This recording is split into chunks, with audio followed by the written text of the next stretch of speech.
Fala pessoal, tudo bem com vocês? São Paulo contrata centroavante, tenta resolver esse problema da lateral e o Arboleda vira a dúvida. As notícias do tricolor paulista, que joga no fim de semana, eu te trago agora nesse vídeo. Chega mais, eu sou o Chico Garcia, inscreva-se no canal, hein? Deixa aquele like e vamos juntos.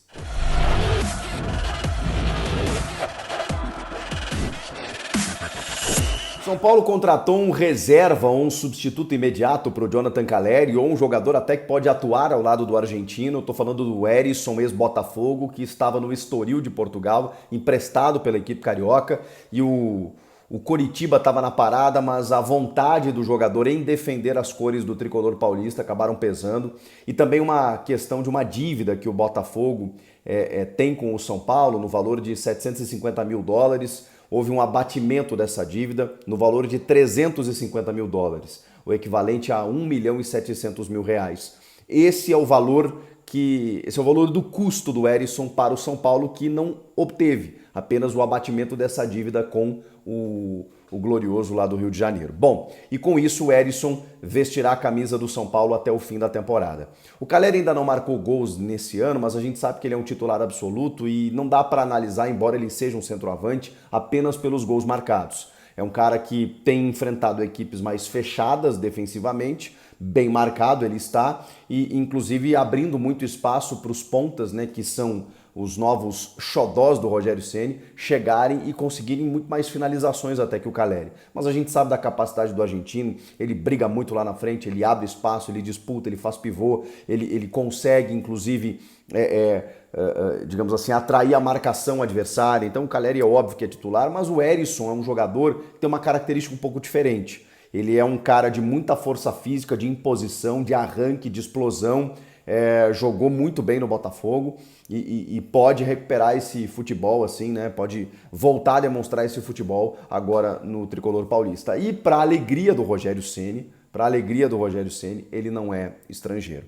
Tem uma ótima notícia, inclusive, para o torcedor do São Paulo. A CBF finalmente vai estudar a possibilidade de aumentar o número de estrangeiros antes do Campeonato Brasileiro, que começa no mês de abril. Por quê? Porque há um pedido expresso dos clubes, de alguns clubes, que estão se sentindo prejudicados por conta dessa legislação, que já alterou, né, de 3 para 5 o limite máximo de você relacionar estrangeiros, e agora esse conselho técnico da CBF vai apresentar um estudo para que haja o debate, pelo menos, ele entre em discussão e de que forma isso seria feito.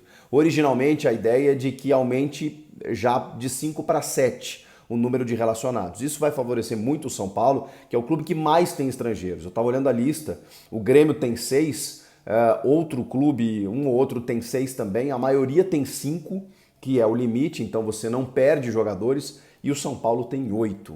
É que o São Paulo acabou lesionando, né? O Ferrarese acabou lesionando, então agora o São Paulo tem apenas 7. Ainda assim, jogadores acabam ficando de fora, como o volante Gabriel Neves e o Galopo, que é o artilheiro do time na temporada, que fez 2 gols e teve que ficar de fora do clássico porque o Rogério Ceni teve que escalar o Orejuela na lateral direita porque ele está sem lateral. Já vou falar sobre o problema da lateral. Mas enfim, isso vai ser avaliado, talvez até 7 relacionados, mas 5 apenas em campo, e aí quando você colocar um estrangeiro que está no banco, você tem que tirar um estrangeiro que está no banco. Tudo isso vai ser especulado, vai ser colocado em pauta para que seja definido. Só de relacionar 7, eu acho que o Rogério Ceni já vai se tranquilizar um pouco mais, porque ele mesmo reconheceu que não gostaria de estar fazendo isso com o Galopo nem com o Gabriel Neves, mas não é ele quem faz as regras, né? E por conta de muitos jogadores ali no setor, o Neves é o mais prejudicado. O Galopo ainda conseguiu atuar aí inclusive substituindo o Calleri. Agora chegou um jogador para substituir o Calleri. Então o Galopo vai poder voltar a exercer a sua função. E o São Paulo não tem um meia, o Luciano tem jogado de meia. Então, digamos assim, na vaga do Luciano, por exemplo, talvez o Galopo possa fazer essa função. Mas se resolver o problema da lateral, já facilita bastante, porque ter que escalar o Orejuela é sempre muito complicado, né? Um jogador que tecnicamente não consegue entregar o suficiente. Estou sendo bem cuidadoso com as palavras. Bom, mas a questão da lateral direita pode ser resolvida, não com a recuperação dos machucados. Por enquanto, não estão à disposição nem o Rafinha, nem o Igor Vinícius e nem o Moreira. E o Rogério até numa forma meio, né, digamos, contrariada, ele falou, o torcedor vai ter que se acostumar, porque não tem o que fazer, eu preciso usar o Orejuela, né, como quem diz assim. Ele não é que ele precise, porque muito se cogitou num esquema com 3 zagueiros, por exemplo, para você não precisar colocar o Orejuela. E aí muita gente até falou do Galopo, mas o Galopo não é lateral, o Galopo não joga de lateral, de ala talvez, né? O Emiliano Rigoni, por exemplo, fazia muito bem a ala no São Paulo, no time do Crespo. Não é o caso do Galopo, segundo o Rogério Ceni. Mas tirando o Orejuela, você já abre uma vaga e aí já pode usar o Galopo e quem sabe o Gabriel Neves. O fato é que ele não tem lateral direito. Então, 3 zagueiros ele não tem como fazer, porque ele também está sem zagueiros. Ele tem apenas 3 no plantel. Né, com a lesão do Diego Costa, ele também está com menos defensores ali e a do Ferrarese, ele está com o Arboleda, o Alan Franco e o Beraldo. Então se ele botar os 3 em campo, acontece alguma coisa, ele não tem quem possa substituir um dos 3. É complicada a vida do Rogério Ceni. Enfim, mas ele pode usar o Caio Paulista, que na verdade foi contratado para jogar na lateral esquerda, e aí entrou nos minutos finais do Majestoso, mas pouco deu para ver, né? Porque foi um momento em que o Corinthians mais se retraiu e o São Paulo estava todo no campo ofensivo. O Caio, que joga mais na ponta direita ou na lateral esquerda, entrou improvisado na lateral direita. Ele pode fazer isso desde o começo do jogo? Pode, mas enfim, não sei se será o caso. Mas e a questão da lateral? Bom, o São Paulo emprestou o Natan para o Coritiba e está tentando o retorno dele. Esse empréstimo vai até março, provavelmente até o fim do estadual. E o São Paulo está tentando convencer o Coritiba a devolver o Natan, que tem 20 anos, era do sub-20, né? Foi emprestado, porque pode ser uma alternativa ali na lateral. Só que o Coxa não quer. Ele, das 6 partidas na temporada, ele disputou 3 como titular. E, inclusive, o cara tá jogando lá. Existia até uma possibilidade do Coritiba exercer a opção de compra ao fim do empréstimo, mas o São Paulo tá tentando até envolver jogador no negócio aí para ver se consegue convencer os paranaenses a devolverem o Natan, porque aí sim já abriria um espaço pro Orejuela ficar de fora e o Rogério Ceni conseguir relacionar mais um estrangeiro.